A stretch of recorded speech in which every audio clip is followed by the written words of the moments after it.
كسفتيني. بتكسف. شعرك ما كانش طويل. بفكر اني اقصه. لا لا لا، كده طوله حلو قوي. انا بحبك زي ما انتي. من كام يوم واحد سألني تفتكر مين احلى حد في مدينة المرعبين؟ عارفة انا قلت ايه؟ قلت له ايه؟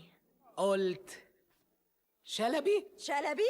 1927 أواخر العشرينات وبداية التلاتينات، بداية ظهور حاجة اسمها دبلجة. زمان قبل ما السينما والأفلام يبقى فيها صوت، كانت من غير صوت، مجرد صورة وتحتها شوية كلام بس عشان نفهم الصورة دي بتتكلم عن إيه. بس سنة 1927 نزل أول فيلم فيه صوت،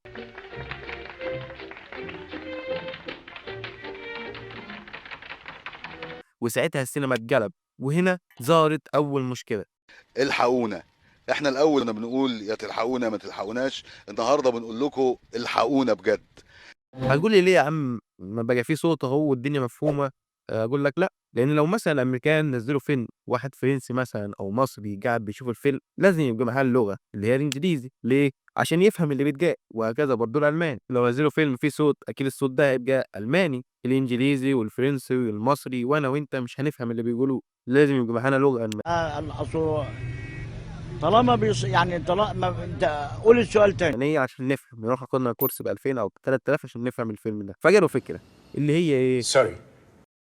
إن هم يعملوا نفس الفيلم بس يعيدوه. يعني إيه؟ بيجيبوا ممثلين مختلفين ولغة جديدة عشان يبقى فيلم كذا لغة. يعني مثلا لو الفيلم ألماني يعملوا الفيلم بممثلين أمريكان ولغة إنجليزية جديدة عشان بس نفهم. بس الفكرة دي مش هتكلفهم مجهود بس، لا ده فلوس كتيرة كمان، والنتيجة في الآخر ممكن تكون وحشة.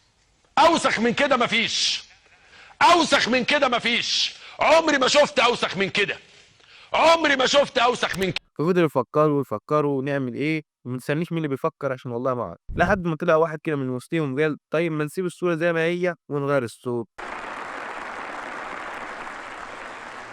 وهنا بقى ظهرت الدبلجة. ومعنى الدبلجة يعني بدأوا ياخدوا الفيلم زي ما هو ويمسحوا الصوت الأصلي بتاعه ويحطوا صوت جديد بلغة جديدة ويحاولوا يمشوا الصوت مع صباح حركة الشفايف. الخير. تعدي الأيام والسنين ونوصل للعالم العربي في الخمسينات كده. كان في دبلجة بس بسيطة لأن ما كانش في حاجة تشوف منها الدبلجة والصورة وقتها. بس في التسعينات بدأ يدخل التلفزيون، أو مش عارف بالظبط في التسعينات ولا قبل التسعينات، بس المهم بدأ يدخل التلفزيون في البيوت يعني. والدبلجة دي بقت شيء أساسي. ليه؟ يعني لو أنا مثلا في ليلة راس السنة عايز أتفرج على هوم ألون وما أفهمش إنجليزي أنا وعايز أفهم هما بيقولوا إيه، فأكيد لازم أشغل الفيلم ده مدبلج. مش عارف الفيلم ده فيه منه مدبلج ولا لأ، بس يعني أكيد لازم أشغل الفيلم ده مدبلج يعني عشان أفهم. أو مش أكيد، لو أنا عايز أتعلم إنجليزي أنت فاهمني يعني. المهم يعني الدبلجة دي بقت شغالة في البيوت زي ما تكون حاجة أساسية، بالذات الدبلجة في الكرتون. يعني الدبلجة في الكرتون دي ظهرت بغباء، ودبلجة في الأفلام والمسلسلات وغيرها كتير. شُفت بقى الكلام اللي أنا قُلته لك ده كُلّه مش مهم جو في الحلقة بتاعة النهارده، كُلّه ده بس عشان أفهّمك يعني إيه دبلجة. ندخل بقى في الحلقة بتاعة النهارده. في الحقيقة الدبلجة المصرية ما بدأتش في التلفزيون ولا في الكرتون، دي بدأت في السينما نفسها. في الأربعينات كده والخمسينات مصر كانت هوليوود الشرق. أقول هوليوود الشرق أقول لك والله هم اللي بيقولوا كده.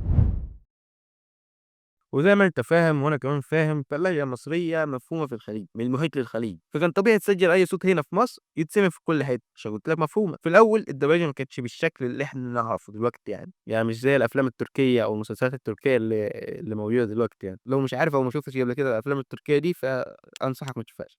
المهم الدبلجة كانت إعادة تسجيل صوت أو تعليق صوتي كده زي فاهم؟ كرة مع جمعة، جمعة بيلف وجول، الجول الأول للنادي المصري. إيه ده يا جماعة؟ الحطة والنطة، ولع الملعب شطة. ما كانتش دبلجة بالشكل المعروف دلوقتي يعني، خصوصًا في الأفلام الأجنبية والأفلام الوثائقية. الدبلجة الحقيقية بقى ظهرت في ديزني، واللي ما يعرفش ديزني دي ده أكبر شركة إنتاج أفلام كرتون في العالم. أول فيلم كرتون اتدبلج عربي كان اتدبلج باللغة المصرية. ليه؟ عشان كل اللغة المصرية يعني بسيطة وكله يفهمها. ولو مثلًا واحد في الأردن عايز يشغّل فيلم كرتون هيشغّل كرتون متدبلج باللغة المصرية عشان هو بيفهم اللغة المصرية وهكذا يعني. زي كرتون مثلًا سنو وايت والأقزام السبعة وبامبي وسندريلا وأليس في بلاد العجائب وبيتر مان، كل ده. المهم سيبك منهم دلوقتي نرجع لهم بعد كده. هتقول لي برضه ليه يعني اللهجة المصرية أو اللغة المصرية بالذات ليه مش سعودية أو أردنية؟ هاقول لك لأن اللغة المصرية مفهومة في الوطن العربي ومش عايزين نكتر يعني اللغة المصرية عشان انا على اخري، انا على اخري. معروفة اللغة المصرية مفهومة يعني. أنت يا راجل مين اللي كان صوته في الكرتون؟ يعني مين اللي دبلج الكرتون ده؟ مين الممثلين اللي عملوا الكرتون ده؟ ممثلين مسرح وممثلين جايبينهم من الشارع وممثلين تُجال؟ هنعرف ده يعني. كرتون شركة المرعوبين المحدودة، والكرتون ده شارك فيه ناس يعني مش عايز أقول دلوقتي بقى يعني الناس دول كبروا يعني في السن بسم الله ما شاء الله، وكبروا في التمثيل يعني ناس عظماء في التمثيل زي ماجد الكدواني ومحمد هنيدي وحنان ترك. مش عارف حنان ترك اعتزلت والّا إيه، بس هي يعني كانت في الفيلم ده، وسوريا إبراهيم والناس دول كلّهم يعني وسامي مغاوري وأسامي تُقال يعني مش ممثلين عاديين، بس أيامها مش أسامي تُقال لأ، ده كانوا يعني محمد هنيدي ده كان شاب صاعد جابوه عشان يعمل الدور يعني. كانوا بينجموا ممثلين أي ممثلين، ممثل مسرح، ممثل معهد فني، مسرحي، أي حد في نوع التمثيل أو أي حد يمشي مع الشخصية دي كانوا بيجيبوه، مش لازمًا ممثل تقيل يعني. فكان محمد هنيدي كان عامل شخصية مارد وشوشني، وسامي مغاوري كان عامل شخصية شلبي سلوفان، يا رب أكون نطقته صح، وحنان ترك كانت عاملة شخصية سالي، وماجد الكدواني كان عامل شخصية منفي، وباقي الممثلين عشان ما انساش حد يعني. يعني مثلًا كرتون الفار الطباخ اللي كلنا عارفينه، مدبلج مصري وممثلين معروفين كمان، وكمان الكرتون من إنتاج ديزني. تعالَ بقى أقول لك على أشهر شركة دبلجة في مصر، وهي شركة مصرية ميديا. ويعني شركة مصرية ميديا دي اتعاقدت مع عد معايا ديزني، وهي أكبر شركة إنتاج أفلام في العالم، مش عارف ليه عايز أقول في الوطن العربي بس هي في العالم، ونتفليكس وكارتون نتورك بالعربي، كارتون نتورك بالعربي زمن والله. المهم والّا أقول استراحة نشرب الشاي.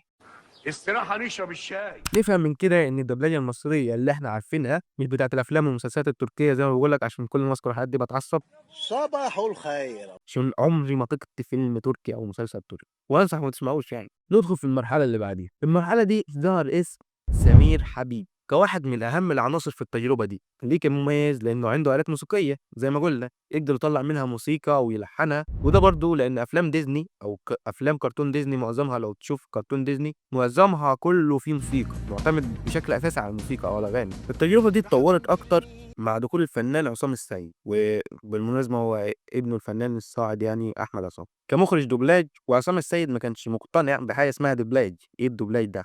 يعني ما كانش مقتنع يعني بحاجة اسمها دوبلاج، وده بكلام ابنه أحمد عصام.